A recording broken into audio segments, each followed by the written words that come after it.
கர்த்தருடைய பரிசுத்தமான நாம மகிமைப்படுவதாக.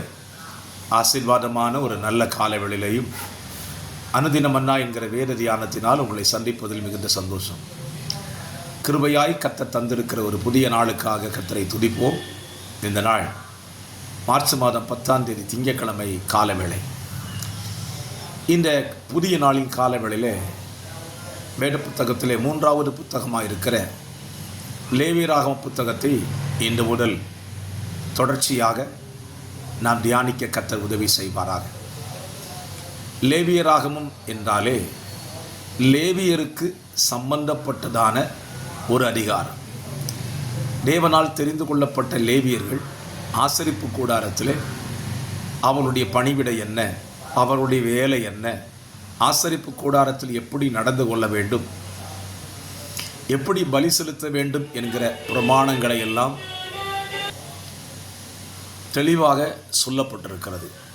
ஆகவே இந்த அதிகாரத்தை ஒவ்வொரு அதிகாரம் தியானிக்கும் போது லேவியர்கள் எப்படி இருந்தார்கள், எப்படிப்பட்டவர்களாய் ஊழியம் செய்தார்கள் என்பதை நீங்கள் தியானிப்பதற்கு கர்த்தர் உங்களுக்கு உதவி செய்வாராக.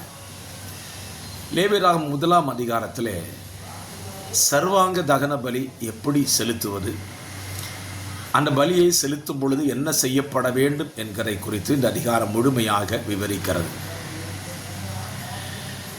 பொதுவாகவே லேவியர்களுடைய ஆகமத்தை நீங்கள் வாசிக்கும் பொழுது தேவனுக்கு செலுத்தக்கூடிய பலியானது பிரமாணத்தின் அடிப்படையில் தான் அந்த பலி செலுத்தப்படுகிறதே தவிர பிரமாணம் இல்லாத பலி அல்ல. உதாரணமாக வேத புத்தகத்தில் உங்களுக்கு நான் ஒரு வசனத்தை வாசிக்கிறேன். கர்த்தருடைய சந்நிதியில் பலிபீடத்தில் வலதுபுறத்தில் அதை கொல்லக்கடவன். அப்பொழுது ஆரோனின் குமாரர்கள் ஆசாரியர்கள் அதன் இரத்தத்தை பலிபீடத்தில் சுற்றிலும் தெளிக்க கடவர்கள். பலி செலுத்தும் போது ஏதோ ஒரு பகுதியில் பலி செலுத்துவதற்கு சொல்லவில்லை. பலி செலுத்தும் போது பலிபீடத்தின் வலது பக்கத்தில் செலுத்த கடவன் என்று எழுதுகிறார். இன்றைக்கும் தேவனை ஆராதிக்கிற நாம் தேவனுக்கு துதி பலி செலுத்தும் போது அதுக்கு ஒரு பிரமாணம் இருக்கிறது. பிரமாணம் இல்லாமல் துதி பலி செலுத்தவும் கூடாது. தேவனுக்கு ஸ்தோத்திர பலியிட்டு உன்னதமானவருக்கு உன் பொருத்தனைகளை செலுத்தி ஆபத்து காலத்தில் என்னை நோக்கி கூப்பிடு, நான் உன்னை விடுவிப்பேன், நீ என்னை மகிமைப்படுத்துவா என்று வேதம் சொல்லியிருக்கிறது. ஆகவே இந்த காலவெளியில் என்னை கேட்கிற அருமையான கர்த்தருடைய பிள்ளைகளே, நீங்கள் தேவனுக்கு பலி செலுத்தும் போது பிரமாணத்தின்படி செலுத்துங்கள். தேவன் துன்மார்க்கருடைய பலிகளில் பிரியப்படுகிறவர் அல்ல. தேவனுக்கு ஏற்கும் பலிகள் என்றால் என்ன? சங்கீதக்காரனாகிய தாவீது 51ஆம் சங்கீதத்தில் எழுதுகிறான், தேவனுக்கு ஏற்கும் பலிகள் நொறுங்குண்ட ஆவிதான். தேவனே, நொறுங்குண்டதும் நறுங்குண்டதுமான இருதயத்தை நீர் முடக்கணியீர் என்று எழுதுகிறான். ஆகவே இந்த புதிய ஏற்பாட்டு காலத்தில் வாழ்ந்து கொண்டிருக்கிற தேவ ஊழியர்களாக இருந்தாலும் சரி, தேவனுடைய விசுவாசிகளாக இருந்தாலும் சரி, தேவனுக்கு பலி செலுத்தும் போது அவருக்கு பிரியமான பலி செலுத்துவதற்கு உங்களை ஒப்பு கொடுங்கள்.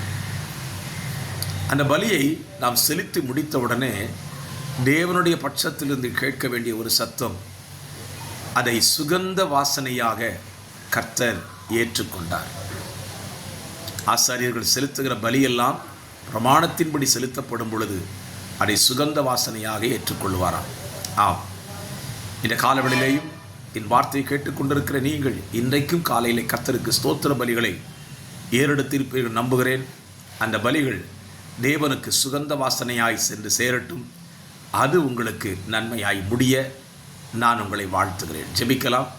பரிசுத்தம் உள்ள நல்ல பிதாவே, இந்த நல்ல காலவேளையை உமக்கு பலி செலுத்துவது எப்படி என்கிற பிரமாணத்தை லேவியராக புஸ்தகத்தில் கற்றுக்கொள்வதற்கு உதவி செய்கிறதுக்காய் ஸ்தோத்திரம்.